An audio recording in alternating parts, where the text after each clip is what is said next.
இன்றைய வேத வாசிப்பு வெளிப்படுத்தல் 3ஆம் அதிகாரம் 14 முதல் 22 வரை.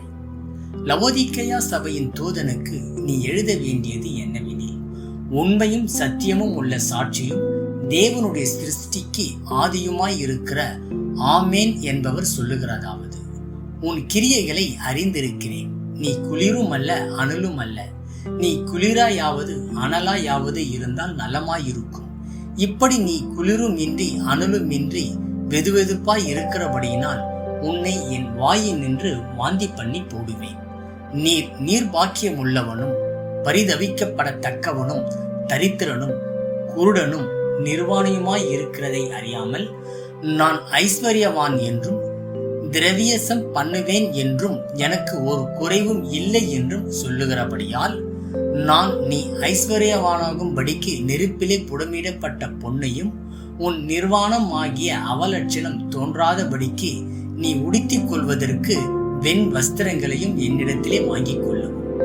நீ பார்வை அடையும்படிக்கு உன் கண்களுக்கு கலிக்கம் போடவும் வேண்டுமென்று உனக்கு ஆலோசனை சொல்லுகிறேன்.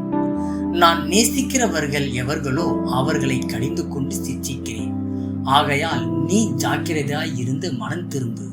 இதோ வாசற்படியிலே நின்று தட்டுகிறேன். ஒருவன் என் சத்தத்தை கேட்டு கதவை திறந்தால் அவனிடத்தில் நான் பிரவேசித்து அவனுடனே போஜனம் பண்ணுவேன், அவனும் என்னுடனே போஜனம் பண்ணுவான். நான் ஜெயங்கொண்டு என் பிதாவினுடைய சிங்காசனத்திலே அவரோடு கூட உட்கார்ந்தது போல ஜெயங்கொள்ளுகிறவன் எவனோ அவனும் என்னுடைய சிங்காசனத்தில் என்னோடு கூட உட்காரும்படிக்கு அருள் செய்வேன். ஆவியானவர் சபைகளுக்கு சொல்லுகிறதை காதுள்ளவன் கேட்க கடவன் என்று எழுது என்றார். இன்றைய நற்செய்தி. அனலை கூட்டுங்கள். அமெரிக்காவில் இருக்கும் கொலராடோ மாகாணத்தில் தட்பவெப்பநிலை நிமிடத்திற்கு நிமிடம் திடீரென்று மாற்றமடையக்கூடியது. எங்கள் வீட்டில் சுற்றிலும் அடிக்கடி மாறும் இந்த தட்பவெப்ப நிலையை குறித்து என் கணவர் மிகுந்த ஆர்வம் காண்பித்தார்.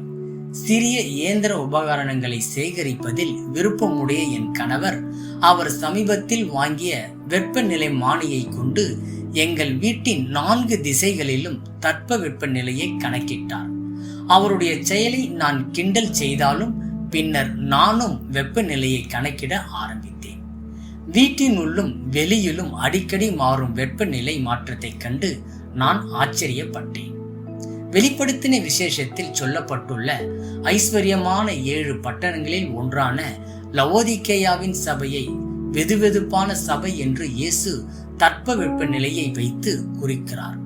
பரபரப்பான வங்கி, ஆடைகள் மற்றும் மருத்துவத்திற்கு பெயர் போன இந்நகரம் தண்ணீர் தட்டுப்பாட்டால் பாதிக்கப்பட்டது.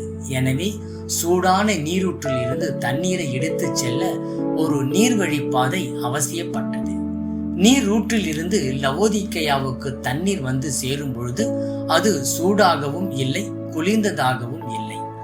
அங்கிருந்த திருச்சபையும் வெதுவெதுப்பாகவே இருந்தது. இது இயேசு உன் கிரியைகளை அறிந்திருக்கிறேன். நீ குளிரும் அல்ல அனலும் அல்ல. நீ குளிராயாவது அனலாயாவது இருந்தால் நலமாய் இருக்கும். இப்படி நீ குளிருமின்றி அனலுமின்றி வெதுவெதுப்பாய் இருக்கிறபடியினால் உன்னை என் வாயில் நின்று வாந்தி பண்ணி போடுவேன் என்கிறார்.